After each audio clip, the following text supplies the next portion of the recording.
Hi everyone, welcome to the Paper Snob. This is Tara. Today I am participating in a YouTube and Instagram hop called Rainbow Magic with Crazy Craft Obsession. Make sure that you check out my description below to see all of the other members who are participating in this hop and check out what they do. We are creating a monochromatic layout every month during this year. We are using orange for the month of February, and right now you see I am creating my background for my layout. I did not want to pull out orange pattern paper from my stash to use as a background. I wanted to play with mixed media. I find it very therapeutic and fun to get messy, and boy, I make a mess with this background.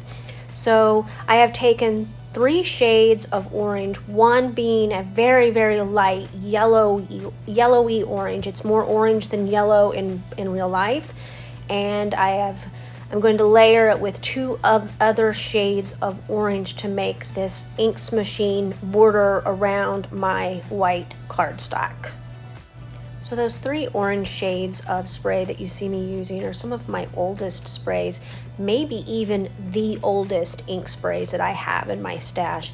I think I purchased them in 2011 or 2012, and so I've been packing those around for the last 10-11 years or so every time the Army has moved us. So my goal during our 2-year assignment here in Kentucky is to see if I cannot use those up. Good luck to me. Now I'm going to bring in that Distress Oxide ink. It is pumice stone, and it is of course a neutral, which we are allowed to bring into our monochromatic layouts. And I actually was hoping for more gray than this brownish color that it is, and so I was kind of disappointed at first, but then once it dried, I was really tickled with the way it looked. Excuse the kitty as he goes across my screen. So I have allowed the mixed media to dry so that I don't make a muddy mess on my layout with the stenciling. I'm going to use this Distress Oxide Black Soot on here. And when I got finished, I was a little frustrated because I was kind of hoping for it to be lighter than it is. Yes, I know it's black, but it's also an oxide, and so I was hoping that it was going to be lighter than it is. I probably should have just brought in one of my Pinkfresh Studio Gray ink pads instead. And I tried to lighten it by adding water, and all that did was smear the stenciling a little bit, and it's okay. I'm just going to roll with it and move along. So I'm going to take my paper towel roll and I'm going to use it to clean up some of the excess ink and water from my background and set my background aside to dry for a little bit while I mat the photo that I have chosen for this layout.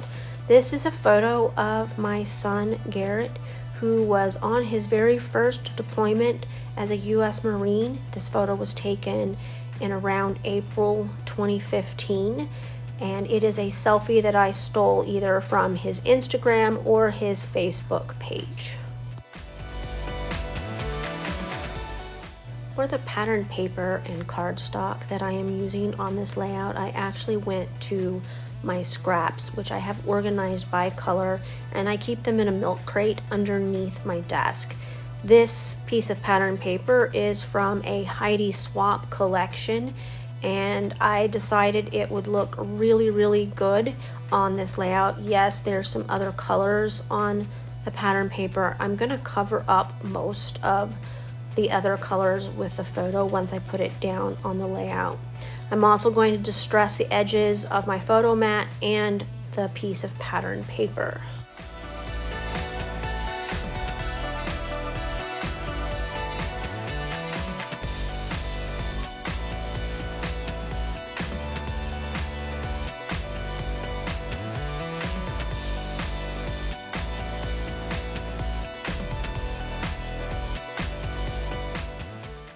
I really love this Tim Holtz Distresser tool that a friend of mine gave me. I think it's probably one of my most used tools right now.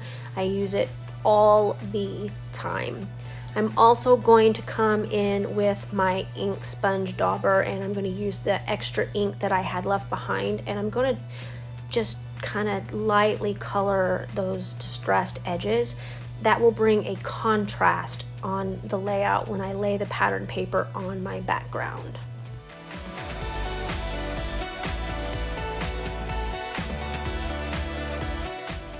I have pulled out 3 sheets of leftover stickers and ephemera from my color binders.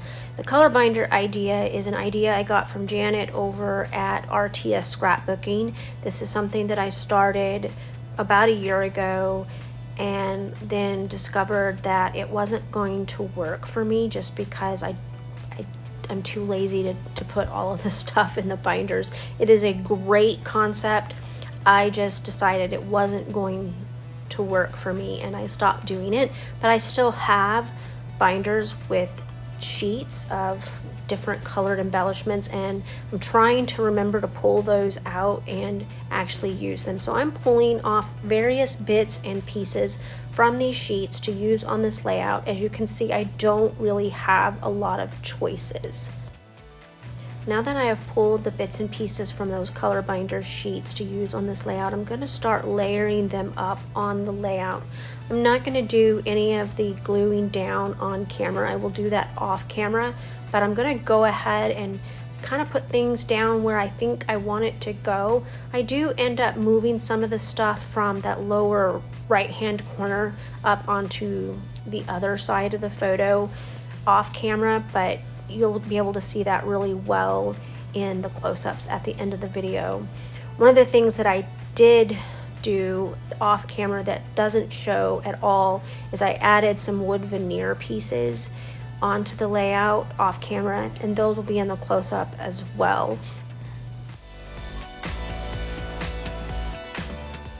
Now that I've got most of the things where they land on the layout, I am going to add some detail things such as these enamel dots. These enamel dots came from 2 different sheets of enamel dots. One is Freckled Fawn and the other is Pink Fresh Studio. I have no idea which collection the Pink Fresh one is because I've already taken them out of the packaging and I don't remember.